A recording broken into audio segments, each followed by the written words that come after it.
Bonjour, nous voilà à nouveau à Katmandou, sur une colline où il y a un monastère, Swayambunat. Aujourd'hui, je vais surtout vous présenter ses habitants qui ont des puces, des singes. Ils ont envahi l'espace, fréquentent les bancs publics chers à Georges Brassens,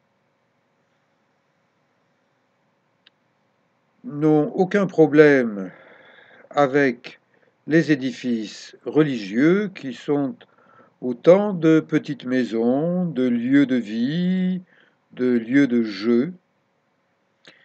Et lorsqu'on remonte les escaliers menant à Soyambunat, il n'est pas rare de rencontrer des familles entières de singes, voire des petites bandes, des petites tribus qui vivent là, dans les arbres. Je vous propose de les accompagner sur un petit sentier dans la forêt, là où peu de touristes vont.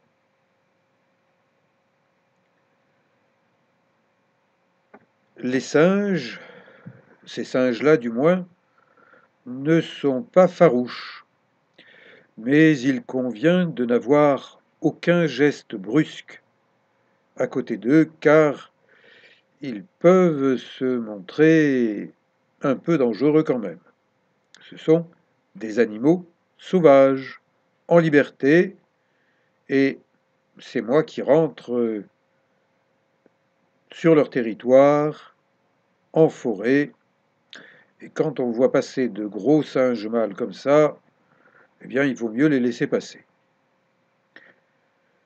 Des drapeaux de prière, les chevaux du vent, et quand il n'y a pas de vent, eh bien ma foi, ils sont là, décoratifs. Un singe semble monter la garde, et Djanga, il regarde à deux fois avant de passer. Nous allons un peu plus loin dans cette forêt dense. Des singes, il y en a à peu près partout. Dans les arbres, sous les arbres, je les observe, je les filme.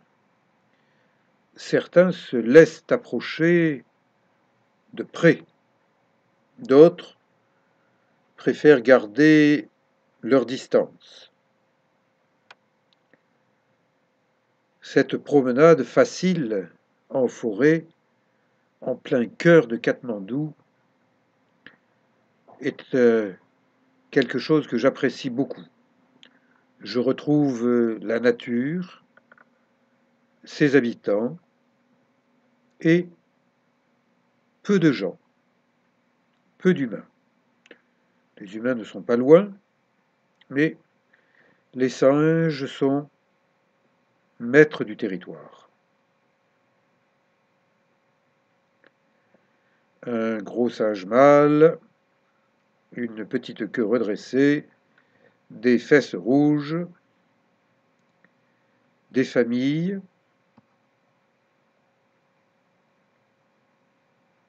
observation des lieux, on cherche à manger quelque chose, mieux vaut manger du naturel que de faire les poubelles, ce que font aussi les singes. Ils copient les humains, les uns font les poubelles des autres. Et les touristes, eux, font des photos. Djanga se régale avec un téléobjectif, faire des gros plans, saisir sur le vif un peu de la vie de ces habitants des forêts de la capitale du Népal.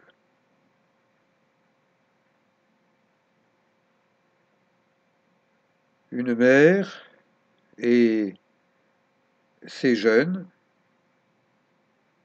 ils la suivent de près, cherchant sa protection, son enseignement, chaque étape de la vie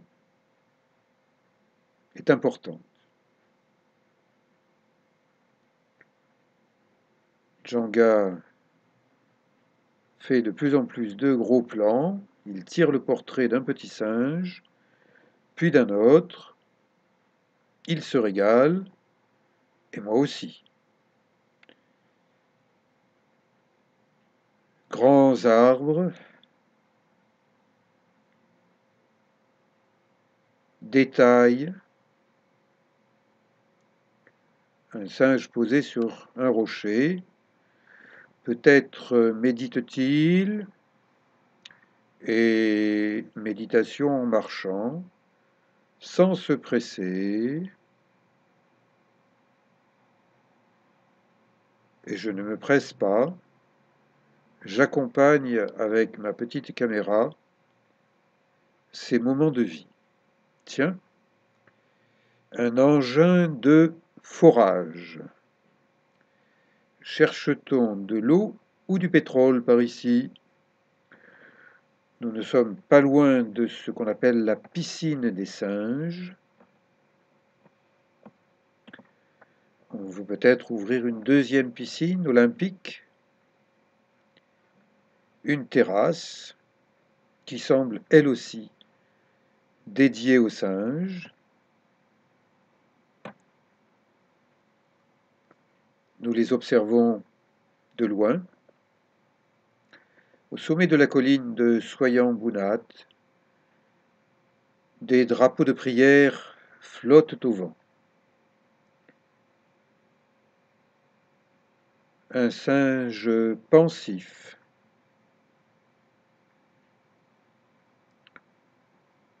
Et coucou.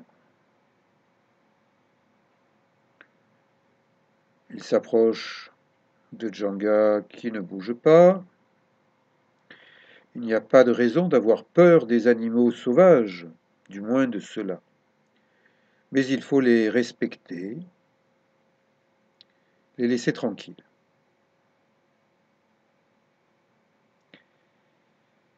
Ah, je me rends compte que j'ai fait un doublon. Je vous repasse la même séquence. Eh bien, ma foi, ça n'est pas grave. Je ne vais pas interrompre le montage pour cela. C'est sans doute que ce petit singe avait envie d'être bien vu. Ceux-là sont sur une belle branche d'arbre. Et vas-y que je me gratte, et que tu te grattes, et que nous nous grattions. Les puces font partie de la vie des animaux, et même de certains humains. Quand elles vous sautent dessus, il est un peu difficile de s'en débarrasser.